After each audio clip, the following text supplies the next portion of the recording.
আসসালামু আলাইকুম। শিমু কিচেনে সবাইকে স্বাগত জানাচ্ছি। আজ আমি আপনাদের জন্য নিয়ে এসেছি পেঁয়াজু তৈরির একটি রেসিপি।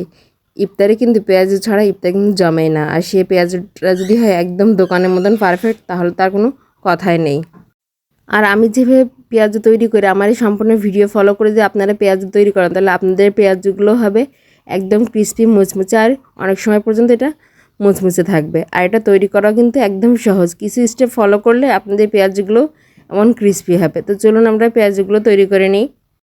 এর জন্য আমি একটা বোলের মধ্যে নিয়ে নিচ্ছি 1 কাপ পেঁয়াজ কুচি, তার সঙ্গে দিয়ে দিচ্ছি সামান্য কাঁচামরিচ কুচি। এখানে ঝালটা আপনারা আপনাদের পছন্দ অনুযায়ী দিয়ে দেবেন। দিয়ে দিচ্ছি সামান্য ধনেপাতা কুচি, আর দিয়ে দিচ্ছি সামান্য শুকনো মরিচের গুঁড়ো।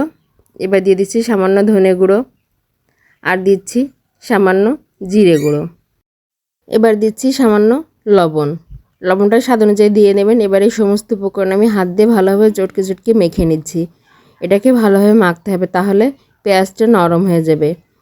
আমার এটা মাখা হয়ে গেছে। এটাকে আমি 10 মিনিটের জন্য রেস্টে রেখে দিয়েছিলাম। 10 মিনিট পরে এর মধ্যে আমি দিয়ে দিচ্ছি 1/2 কাপ বেসন। এখানে খুব বেশি বেসন দেবেন না, আমি 1 কাপের একটু বেশি পেঁয়াজ নিয়েছিলাম, এর জন্য এখানে আমি 1/2 কাপ বেসন দিয়ে দিয়েছি। বেসনটা দিয়ে আমি আলতো হাতে চটকে চটকে মেখে নিয়েছি। এখানে কোনো পানি দেবেন না, পেঁয়াজ থেকে যে পানিটা বের হবে সেটাতে কিন্তু এটা সফট হয়ে যাবে। দেখুন আমার এটা কিন্তু একদম মাখামাখা হয়ে গেছে। এবার আমি এটাকে একটা সাইডে রেখে পেঁয়াজও তৈরি করে নেব। দেখুন আমি এভাবে পেঁয়াজও তৈরি করে নিচ্ছি। আমি চুলায় তেল গরম বসিয়ে দিয়েছি, আমার তেলটাও গরম হয়ে গেছে। এবার এর মধ্যে আমি পেঁয়াজগুলো দিয়ে দিচ্ছি। এ পর্যায়ে চুলার আঁচটা মিডিয়াম টু লোতে রাখতে হবে, কারণ পেঁয়াজগুলো লো হিটে ভেজে নিতে হবে।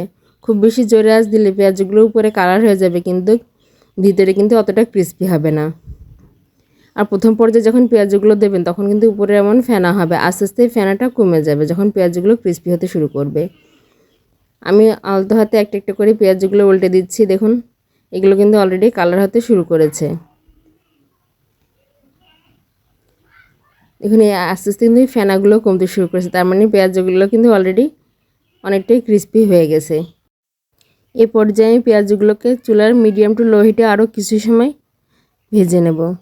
দেখুন আমার পেঁয়াজগুলোকে আমি আরও একবার উল্টে পাল্টে দিচ্ছি।